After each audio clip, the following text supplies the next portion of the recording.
I was laid down on a couch, like a psychiatrist's couch, I guess, but sagging in the middle. The cover was torn in places. He was sat across from me, a small man with glasses. He had a pencil in his hand and a piece of paper quite small. He was drawing my portrait. The show is called Dreamsake. It's a solo storytelling show that is written and performed by Nat. There's this guy called A.G. Rizzoli, who was a draftsman in San Francisco in the early 20th century. He's dead now, but he was alive then.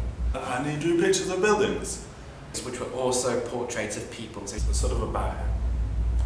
It's partly about a childhood friend of Nat's who saw an angel as a child and now works for SpaceX, Elon Musk's space explorations project. There's me as well, sort of about me, utopias, and it's sort of about the future. And then this other strand that's interspersed with these stories is a series of attempts in which Nat tries to become a building on stage through various literal and more abstract means.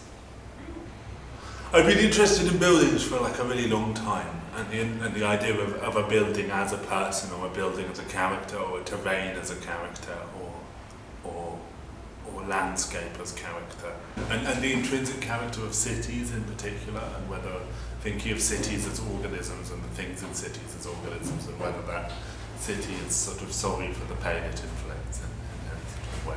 So I sort of think of, I don't know, your Wi-Fi connected vibrator is apologizing to connect data on your masturbation habits, whatever it might be. So I don't know, I think it's kind of sad. She told me once.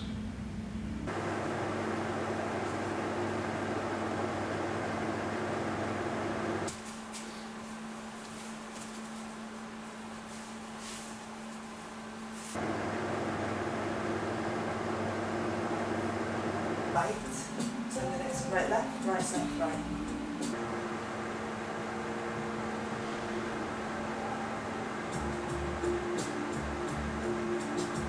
It's also kind of sad, like it's not like a gonna make you cry sad show necessarily. A pessimistic show. Quite sad at quite a low level, I think. I think it's a bit It's quite pessimistic. Pessimistic, I guess. Pessimistic. But it's also a show about hope. It's also a show about hope. And doesn't necessarily offer much hope. I think all shows about hope should be pessimistic, because if they weren't, they wouldn't really be engaging with it in any interesting way. A lot of the kind of the general vibe is like, hey, what if all of your dreams in your life came true, but then they were all rubbish and full of piss, and then you were like, I know, I'll go off to another planet, which I always wanted, and like whiz off into space, and you did, and then also it was full of piss, and also there wasn't any air. Fun for all the family.